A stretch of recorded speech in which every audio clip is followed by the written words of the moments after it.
Olá, está começando um boletim de notícias. Eu sou Vanessa Brolo e te faço companhia a partir de agora.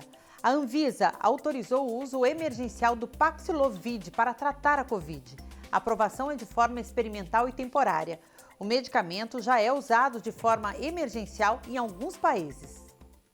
O fármaco é indicado para os pacientes que não precisam da ajuda de oxigênio suplementar, mas que apresentam risco de agravamento da doença. Ele atua auxiliando no tratamento e impedindo, principalmente, a hospitalização e casos mais graves da doença. E aí, nessas questões do aumento da progressão e fatores de alto risco, a gente tem uma série de complicadores que estão descritos, e destaco aqui algum deles, né? Idade avançada, tabagismo, obesidade, doenças cardiovasculares, hipertensão, doença hepática crônica, neoplasia, imunossupressão. Então, uma série de fatores que estão associados ao risco de um aumento para a progressão de casos graves da Covid-19. Para este infectologista, o antiviral é promissor porque os estudos apontam uma eficácia de 80% no tratamento dos pacientes. Os estudos mostram que ele é um bom medicamento antiviral, ele é um composto de nirmatrelvir, um antiviral associado com ritonavir. Ele deve ser tomado de 12 em 12 horas durante 5 dias e o quanto mais precoce iniciar o tratamento, melhor vai ser a resposta. Então, as pessoas devem iniciar esse tratamento a partir, no máximo, 3º ou 4º dia de início dos sintomas. No Brasil, o pedido de uso emergencial foi apresentado à Anvisa pela fabricante, a empresa Pfizer. Mas o medicamento não substitui as vacinas disponíveis contra a Covid-19. Já para os menores de 18 anos e mulheres grávidas, a medicação não é indicada. Vai ter critérios para utilizar, né? Eu acredito que nesse primeiro momento vai ser utilizado na população mais vulnerável diante da Covid, né? Pessoas idosas, com comorbidades, né? E os novos estudos, né? Indicando se ela é segura na gestação, assim que tiver essas respostas de segurança, a gente vai também indicar esse medicamento na gestação, porque também é uma situação de risco para a Covid grave. A Escola de Saúde Pública do Ceará lançou essa semana o livro Enfrentamento à Covid-19, a construção da coragem coletiva. A obra reúne relatos, práticas e inovações do enfrentamento ao coronavírus. O capacete Elmo é um dos destaques da publicação. As fotografias expostas durante o lançamento do livro Enfrentamento à Covid-19 e a Construção da Coragem Coletiva são apenas um recorte da atuação dos profissionais da linha de frente de enfrentamento ao coronavírus nos últimos 2 anos e mostram um pouco do que os leitores vão encontrar na publicação técnico-científica. Livro que surgiu da necessidade de deixar registrado todo o aprendizado, desafios e as inovações da ciência nesse período. A Escola de Saúde Pública, ainda em 2020, quando a OMS anunciou a pandemia, iniciou uma série de atividades no campo da educação, da pesquisa, da inteligência. E uma das atividades, nessas nossas reuniões de pensar as estratégias de enfrentamento, foi: precisamos registrar isso. Os relatos são de coragem, percepções, estratégias e impactos do coronavírus na saúde e na rotina dos cerca de 80 profissionais da Escola de Saúde Pública e da Secretaria da Saúde do Estado, que colaboraram com a publicação. O livro foi escrito por cerca de 80 autores e, com isso, eles tiveram que passar por uma oficina para assim fazer um compilado das suas ideias e selecionar aquilo que fosse mais importante colocar no livro, até porque falar do coronavírus não é uma tarefa fácil. A gente sentou com os grupos de autores, né, de cada um dos capítulos que estavam sendo pensados e começamos a fazer essa construção coletiva, se pensando nas narrativas, rememorando os fatos, buscando na memória registros fotográficos. E se por um lado a pandemia trouxe grandes desafios para a ciência, por outro, motivou a inovação. São exemplos as inovações, o capacete Elmo, o aplicativo ISUS, as pesquisas que foram realizadas, a organização de novos modelos e processos, o enfrentamento a uma burocracia antiga que temos que realmente evoluir nessa área, na burocracia administrativa, jurídica. Pois é, o Elmo com certeza foi uma das principais inovações que surgiu na pandemia. O Elmo ele é um case de sucesso, né? Ele diz muito sobre as possíveis parcerias público-privadas, as respostas rápidas, a capacidade, né, de gestão e de resolução que a sociedade espera eu acredito que da saúde pública. Então o Elma ele nos ensina muito por tudo que ele significa, além de ter sido muito importante para a ciência cearense, esse equipamento que veio para salvar vidas. Segundo a Associação Paulista de Supermercados, a APAS, os ovos de chocolate estão 40% mais caros em comparação com o ano passado. Com isso, pensar em alternativas pode ser uma opção. Todos os anos, eles são os itens mais procurados na Páscoa. Mas agora, segundo pesquisa da Associação Paulista de Supermercado, a APAS, os ovos de chocolate estão 40% mais caros que no ano passado, o que deve impactar nas vendas. Tem um custo de produção maior, ao contrário de uma barra de chocolate que é feita ao longo do ano todo. Além disso, os custos de produção ficaram bem mais caros. Essa questão da guerra da Ucrânia impulsionou os preços do petróleo para cima, acima de $100, impacta toda uma cadeia logística e de produção, desde o combustível, do transporte, até mesmo a produção de plástico. Além disso, as altas dos preços do cacau, açúcar, do leite e também a variação do dólar puxaram os preços para cima. Os ovos de Páscoa, que ficavam espalhados em várias partes do supermercado, este ano ganharam um pequeno espaço. Isso porque os altos preços não têm convidado muita gente a consumir. Este ovo de Páscoa, por exemplo, que tem menos de 200 gramas e é um dos favoritos das crianças, porque tem um brinquedo dentro, chega a custar este ano cerca de R$ 63. Todo ano dava para sair um ovinho pequenininho que seja, mas esse ano não vai dar não. Tá caro, eu prefiro comprar, é mais barato comprar a caixa de bombom. Esse ano eu comprei só para os meus netos, só 2. Além dessas opções, há quem tenha escolhido comprar ovos artesanais, mais em conta.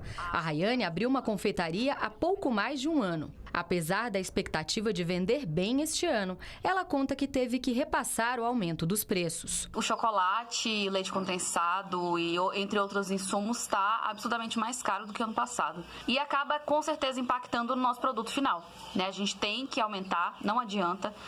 É claro que tudo é feito com muito cuidado, né? Porque tá ruim para todo mundo, né? A gente sabe disso. O Polo Industrial de Manaus abriu as portas de algumas fábricas para receber visitantes. A ideia é incluir a Zona Franca no roteiro turístico da cidade, além de aproximar a população desse modelo econômico. O projeto ainda está em fase de experimentação. Por isso, por enquanto, as visitas acontecem para grupos convidados. Desta vez, a imprensa e gestores da área turística. O destino foi a fábrica da Caloi, empresa genuinamente brasileira e maior produtora de bicicletas da América Latina. Para entrar na unidade é preciso passar por protocolos de segurança. Depois, uma aula sobre a marca, a história, valores e planos para os próximos anos. A sociedade ela gosta e ela precisa conhecer a nossa fábrica, não só a nossa, mas a indústria no geral aqui no nosso polo. É uma indústria muito forte, pronta para fazer tecnologia de ponta, trazer produtos que vão representar bem o Brasil. O acesso foi liberado às 5 linhas de produção, onde são fabricadas cerca de 2.000 bicicletas por dia. Em cada corredor, um modelo diferente. Passamos pela pintura, adesivagem, até chegar na montagem. Aqui é preciso muita atenção e perícia. Robôs ajudam na confecção das peças, mas a maior parte dos processos é feita por operários. A fábrica em Manaus emprega hoje 450 pessoas, mas chega a 600 em determinadas épocas do ano. A fábrica em Manaus, fora do Sudeste Asiático, é a maior produtora de bicicletas do mundo. Mike conta que tem orgulho de trabalhar na Caloi e que muita gente tem curiosidade sobre o trabalho dele. Por isso, é um prazer receber visitantes. É uma satisfação, né? Uma satisfação poder trabalhar aqui na empresa, né? Poder contribuir, né, para o crescimento da mesma e também poder contribuir para a satisfação do cliente, né? Do cliente final, né? Então, para nós é uma experiência muito legal, muito boa, né? A gente fazer o que nós gostamos de fazer, né? A internet 5G chegou pela primeira vez em uma propriedade rural brasileira. Foi na fazenda IP, no sul do Piauí. A nova tecnologia promete mudar as rotinas do agro no país. Os brasileiros estão cada dia mais próximos de contar com a internet 5G. A partir de julho, a tecnologia começa a ser implantada no Brasil, com as primeiras antenas instaladas nas capitais e grandes cidades do país. Mas na produção agrícola já é possível ter uma noção de como essa inovação vai impactar a rotina no campo.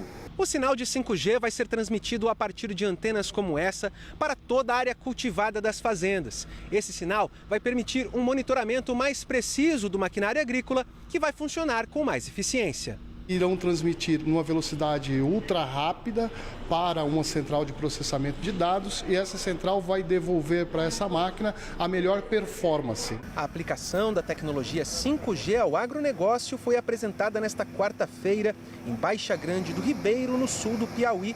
A cerimônia teve a presença de empresários do setor e de autoridades como o ministro das Comunicações, Fábio Faria, e o presidente Jair Bolsonaro. Vai fazer com que o nosso agronegócio, que já é tão pujante, vai ficar muito maior.